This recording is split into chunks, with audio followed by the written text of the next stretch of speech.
Hello students, welcome to our channel. ఈ వీడియోలో మనం ఏపీపీఎస్సీ ఎగ్జామ్కి సంబంధించిన ఇంపార్టెంట్ కరెంట్ అఫైర్స్లో భాగంగా ఈ వీడియో చూద్దాం. ఈరోజు చూస్ చేసుకున్న టాపిక్ ఏంటి అంటే drop shipping.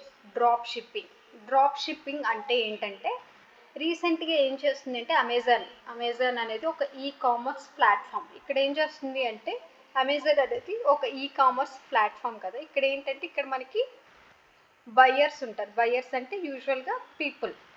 At the same time sellers కూడా ఉంటారు. సెల్లర్స్, బయ్యర్స్ ఈ యొక్క ఈ కామర్స్ ప్లాట్ఫామ్లో పార్ట్ కదా. ఇక్కడ ఈ కామర్స్ వెబ్సైట్లో అమెజాన్ ఏం చేస్తుంది అంటే కొన్ని గూడ్స్ని ఆల్రెడీ బై చేసి తన యొక్క ప్లాట్ఫామ్లో ఉంచుకుంటుంది కదా. ఇలా ఉంచుకున్న తర్వాత ఎప్పుడైతే బయ్యర్స్ వస్తారో వాళ్ళు ఆర్డర్ పెట్టుకోగానే వాటిని డిస్పాచ్ చేస్తారు.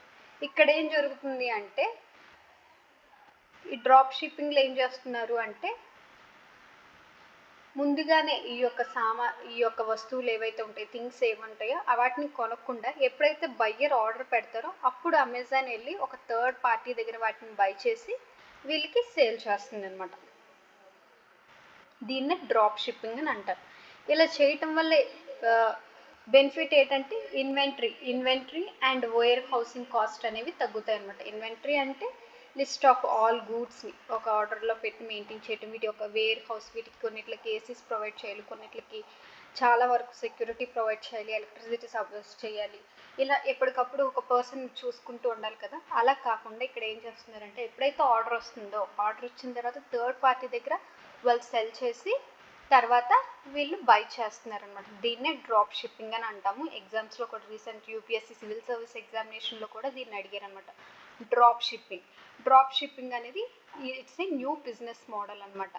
ఇక్కడ ఏం చేస్తారు అంటే ఈ యొక్క అమెజాన్ ఏదైతే ఉందో ఇక్కడ సెల్లర్ అనేవాళ్ళు ముందుగానే ప్రొడక్ట్స్ వాళ్ళ దగ్గర పెట్టుకోరు, స్టాక్ ఏమి ఉంచుకోరు. ఎప్పుడైతే కస్టమర్ దగ్గర నుంచి వాళ్ళు ఆర్డర్ యాక్సెప్ట్ చేస్తారో దాన్ని థర్డ్ పార్టీ సప్లయర్స్కి వాళ్ళు ఫార్వర్డ్ చేస్తారు. సో దట్ ప్రొడక్ట్ అనేది వాళ్ళు అక్కడి నుంచి బై చేసి వీళ్ళకి నెక్స్ట్ ట్రాన్సాక్షన్ అనేది చేస్తారనమాట. అంటే లైక్ షిప్మెంట్ అనేది చేస్తారు. ఇక్కడ చూడండి, కస్టమర్ నుంచి వచ్చిన తర్వాత అప్పుడు సెల్లర్ సప్లయర్ దగ్గర నుంచి కొనుక్కుంటారు. అండ్ సప్లయర్ ఒక్కోసారి వీళ్ళకి బ్యాక్ చేయొచ్చు, లేకపోతే సప్లయర్కి వీళ్ళు డైరెక్ట్గా ఇలా ఈ ఆర్డర్ వచ్చింది ఈ పలానా ప్లేస్కి కస్టమర్కి దీన్ని సేల్ పంపించండి అనేది కూడా వీళ్ళే చేయొచ్చు అనమాట.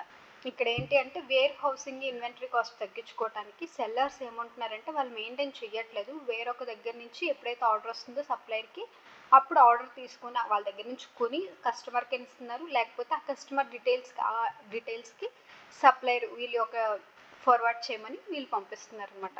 ఇలా డ్రాప్ షిప్పింగ్ అనేది జరుగుతుంది. ఇది మేజర్లీ ఎక్కడ యూస్ఫుల్ అంటే ఆన్లైన్ స్టోర్కి చాలా useful. Thank you so much.